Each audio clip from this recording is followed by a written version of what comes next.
It's very aptly said that if the childhood obesity epidemic remains unchecked, it would condemn many of our kids to shorter lives, as well as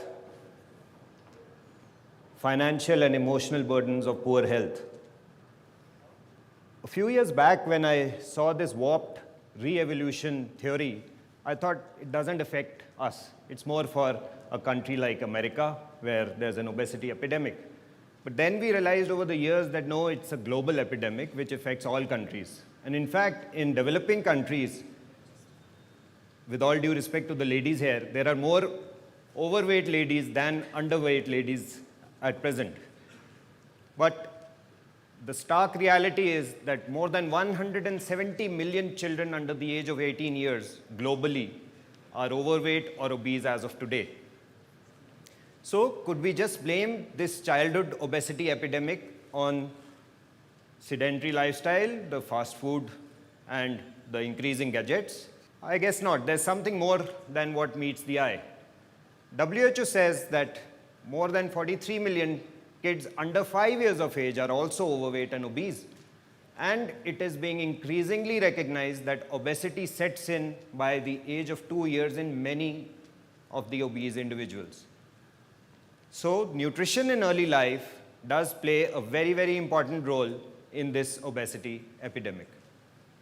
So what could be the link between feeding in infancy and the risk of childhood obesity and obesity later on in life? Well, as we all know, WHO has been recommending 6 months of exclusive breastfeeding for the past many, many years. And we also know how poor the uptake of this recommendation has been, not just in our country, but globally the rates of exclusive breastfeeding are not encouraging at all. While at the same time, the obesity epidemic has been increasing at an accelerated pace. So could there be a causal relationship here, reducing breastfeeding rates and increasing obesity? There have been a number of studies on this topic. Let's look at this meta-analysis by Harder et al., where they showed that breastfeeding reduces the risk of later obesity and overweight by 25%. And each month of breastfeeding reduces the risk of overweight by 4%. But no confounding factors were considered for this analysis. At the same time, Owen et al. Came out with this systematic review of 70 published and unpublished data where they showed that yes, there was a very minimal lower BMI in breastfed children as compared to formula-fed children. But once these results were adjusted for confounders like the maternal obesity, maternal socioeconomic status, the result disappeared. There was no benefit seen. So they concluded that there is no association between breastfeeding and later risk of obesity, though for many, many other reasons, we should continue to promote breastfeeding. In this paper, the authors reviewed all the data pertaining to developing countries, and they came out with the recommendation that currently there is no conclusive evidence between the relationship of breastfeeding and later obesity. And further trials are required. So that brought this thought in my mind, maybe we are pushing in too many solids too soon, or could it be that these fortified cereals that we've been using, could they be the culprit and leading to early onset obesity in our children? To study this, the data for this intervention is not as huge as for breastfeeding, but there are studies which have shown that among breastfed infants, the timing of introduction of solid foods is not related to later risk of overweight.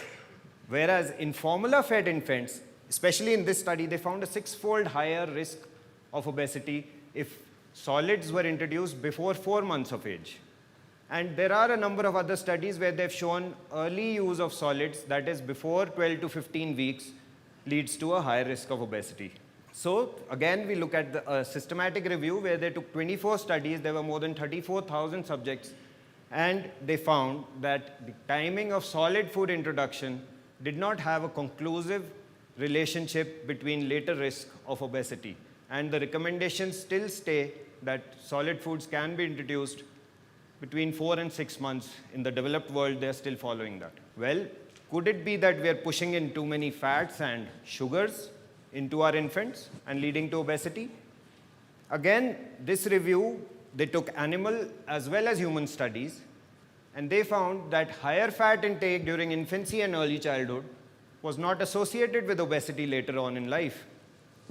People have even studied high sucrose intake during infancy, and they have also been unable to conclusively prove a relationship between high sucrose intake and later obesity. But let's not jump the gun here. The authors also said that low sucrose intake throughout childhood had a better nutrient intake and a better growth parameters than the high sucrose intake group. So we come to the protein.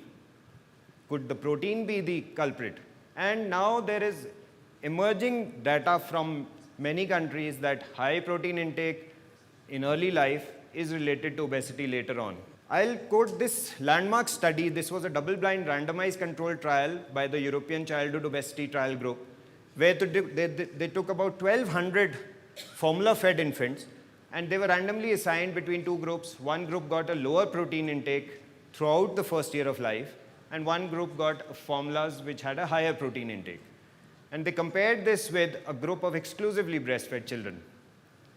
What they found was, at 24 months, the lengths of all children were comparable. There was no difference. But the weight for height, or the BMI, was 20% lesser in the group which got a lower protein formula. And the growth of this group was comparable to the exclusively breastfed group. So they concluded that lower protein intake during infancy and early childhood could have a protective effect for later obesity risk. This recent review from 2014 evaluated the entire gamut of studies on protein intake, and they reiterated that yes, the largest source of protein in infancy is cow's milk and infant formula. The critical factor here pointed out was the percentage of energy that a child gets from protein. And in a breastfed child, it is only 5%, whereas in a formula-fed child, this is 7 to 9%. And in a cow milk-fed child, the percentage of energy from protein that child is getting is 20%. And in our country, where people are so fond of pushing toned milk, the percentage of energy from protein jumps to almost 30%. Considering the negative effects of high protein intake on the later obesity risk, the authors concluded that it is time that we should consider lowering the higher protein limits in the formulas for first year, and we should limit the intake of cow milk in the second year of life, especially the low-fat cow milk. So after reviewing all this data for breastfeeding, complementary feeding, fats and proteins, etc., are there any interventions that we can propose to reduce the risk of obesity in developing countries? Well, we must encourage and enhance breastfeeding, definitely.